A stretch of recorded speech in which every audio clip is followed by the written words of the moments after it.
Welcome back to Garden Talk, brought to you by the Penn State Erie County Extension Master Gardeners. I'm your co-host for this afternoon, Mike Bailey, along with Ellen DePlacido. Ellen, are you with us? I am. Am I Good going to? afternoon. Good afternoon. Am I going to ask my standard question of what are we going to talk about today?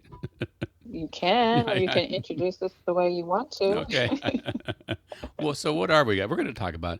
We're going to do a little bit of a review of composting. For the winter, hmm we thought we'd probably better squeeze this in somewhere along the line to kind of help everybody out. Okay, and doing that little bit of a review, okay, to talk about materials from the garden and the yard, and maybe even throw in a few things about some of the stuff from the kitchen. Kind of helps. The important thing to remember is don't make this difficult. Okay. Okay. So, Okay. I mean, well, you look at all that literature and they talk about all the ratios, the carbon Right. and the greens and this and that, whatever. And I go, come on, Mother Nature's been doing this for a long time. Okay, but Okay. what about that material from the garden, Ellen? I'm sorry. Well, one thing I've learned is just about all plant material from a vegetable garden can be composted, even the plants that might have insects and diseases. However, there is one exception to that, and that's your tomatoes and peppers that might have the true late blight disease. You want to put those in a bag and put them in the garbage or burn them. Don't put them in your compost pile. Okay, and the key word there was true. Not many people Mhm. have true late blight. I just think I've Mhm. only seen it in my garden once in 50 some years of gardening. Okay. Okay. All right.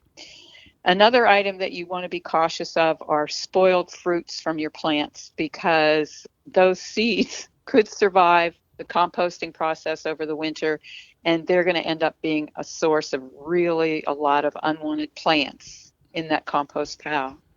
Okay.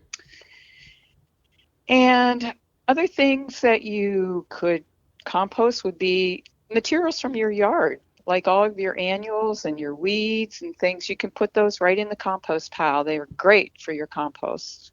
So don't forget to use those too.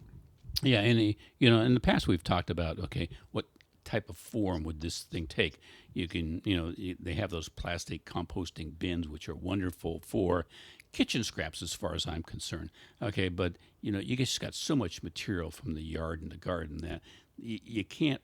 I've seen people pack those plastic bins to their busting, and then they expect Mm-hmm. something to happen. It doesn't. Not when they're that full. It can't. Mm-hmm. Okay, it needs room to get aerated and to tumble, etc., and stuff like that. So, you got to be careful about using those plastic composting bins for your yard and garden materials. Okay, the other thing you can use one of those section bins, okay, or just a plain old pile. Okay, but do what works for you. Uh, Mm-hmm.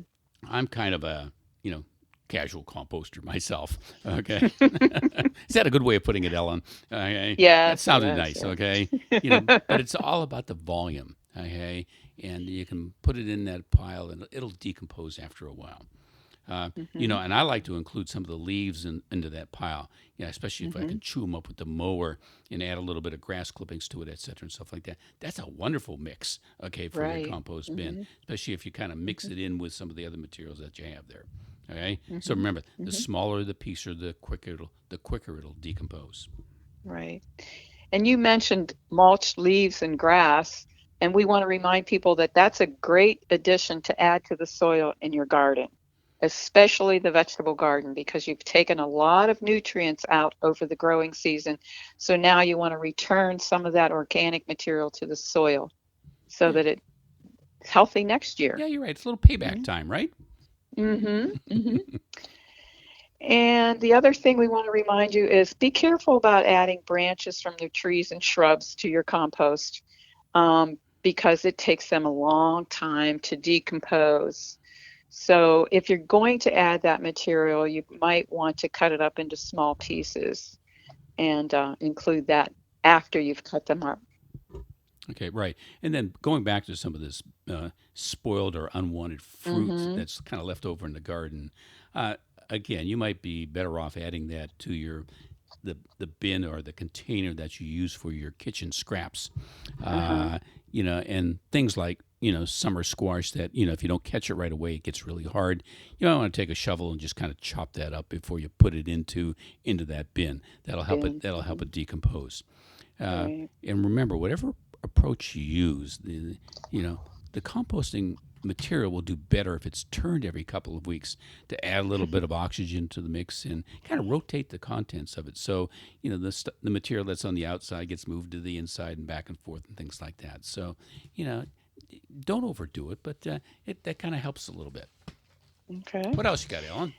Well, going through the cold months, remember that your composting is going to slow down.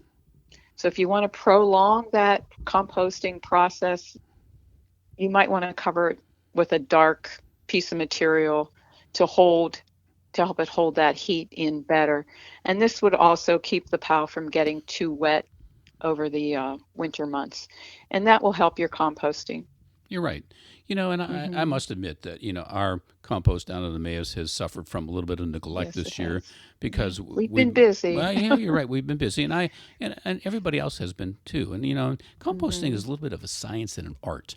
Mm-hmm. And getting that carbon in there, getting that nitrogen in there, or green material, et cetera, and stuff like that, so things break down. And you got to be, but like I said earlier, you got to be careful about kind of overthinking this whole process. I mean, Mother Nature has been, doing composting since the beginning of time. Right. Okay, long Yeah. before we started to try to, figure out some nice way of, doing it so it's a little bit more efficient and a little quicker, et cetera, and Right. stuff like that. Right. And I suspect most people are, like you and I, Ellen, when it comes to, like I said earlier, a little bit of a casual composter. We put Mm-hmm. things in a pile Mm-hmm. and we kind of let it there, and then we forget to turn it, and we add some stuff to it, Yeah. and then we get after it for a while, and then we kind of let it Yeah. drop off.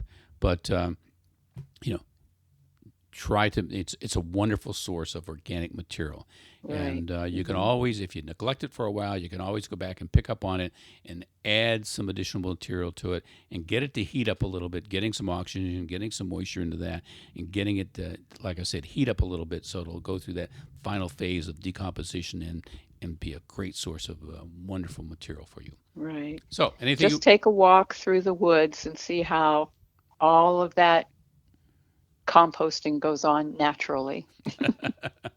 yes, it does. Okay, It does, yeah. otherwise it All must those because leaves and yeah, all that stuff. Yeah. if those leaves didn't decompose, they'd be pretty high, pretty deep by now, Right. wouldn't they? That's right. But that's what makes that wonderful topsoil that's in the forest, also that Right. decomposition of all those leaves. Mm-hmm. So, Mm-hmm. I think we've used up our time, Ellen. So, until next time, thank you everybody for listening, and hope you're with us next time around. Okay.